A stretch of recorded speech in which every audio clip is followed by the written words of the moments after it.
6 locations from horror movies that you can actually visit. Before we start, I would like you to hit that red subscribe button so that you never miss out on any of our videos. Hey guys, what's up? Welcome back to our channel. 6. The Overlook Hotel from The Shining, 1980. Stephen King was inspired to write The Shining, 1977, after staying at the Stanley Hotel in Colorado, when it was eerily deserted at the very end of the season. For Stanley Kubrick's 1980 film adaptation, the Overlook was a composite of 2 hotels, both of which were designed by architect Gilbert Stanley Underwood. Exterior shots were filmed at the Timberline Lodge, which is located on Oregon's Mount Hood. Interior shots were filmed on sound stages at Elstree Studios in England, but the sets were designed to look like the Ahwahnee Hotel in Yosemite National Park, California. The Overlook's Grand Main Hall and staircase bear a particularly close resemblance to the Ahwahnee. Production was actually halted for a period of time because of a fire consuming a few of the sound stages. 5. Louise Plantation from Interview with the Vampire. Interview with the Vampire, 1994, based on Anne Rice's 1976 novel of the same name, is partially set at a grand plantation outside New Orleans, which is owned by Louis, Brad Pitt. Similar to the Overlook Hotel in The Shining, the plantation was created by filming different buildings for exterior and interior shots. Both plantations can be found along the Mississippi River, a little over 30 miles 48 kilometers apart.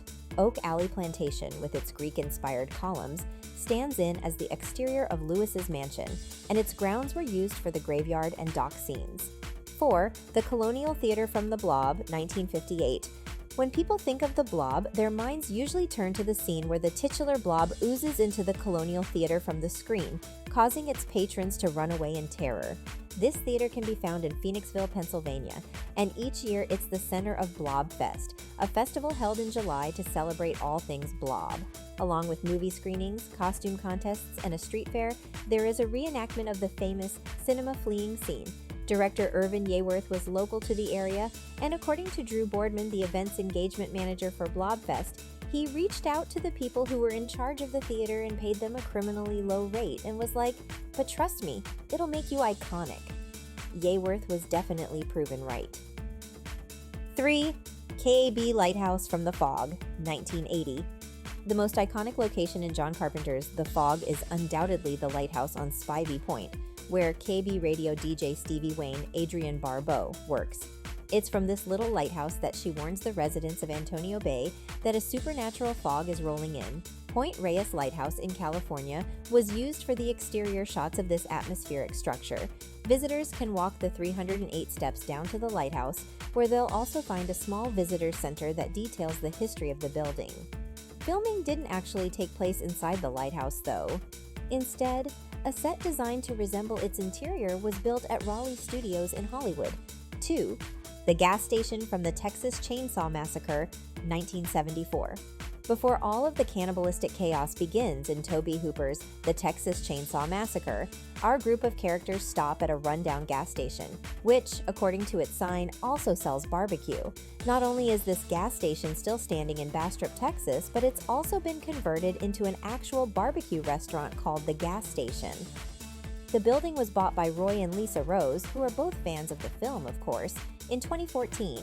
They endeavored to make it as similar as possible to the movie while doing the renovations. There's even a replica of the green van and 70s-era gas pumps. "We just want it to be authentic, so when you go, you're not disappointed," says employee Ben Hughes. "If you're going to do it right." There are also cabins to rent and a gift shop filled with movie merch. 1. Camp Crystal Lake from Friday the 13th, 1980. The cast and crew of Friday the 13th headed to Camp No Be Bosco, which stands for North Bergen Boy Scouts in Hardwick, New Jersey, to film their bloody slasher flick. To this day, the camp is still actively used by the Boy Scouts of America. In 2011, official tours started being run, but they aren't that frequent, so tickets sell out quickly. Cast and crew have even been known to occasionally make special appearances on the tours, including Adrienne King, who played Final Girl Alice, and special effects makeup artist Tom Savini. According to tour guides, the producers paid $25,000 to film at the site. This sum is even alluded to in the movie, when a truck driver comments that the camp's owners must have spent $25,000 to do it up. This brings us to the end of our video. I hope you enjoyed it. Hit like if you did, and don't forget to subscribe to our channel so that you don't miss any of our videos in the future. Also, watch the 2 videos that are on your screen because I'm sure you'll love them.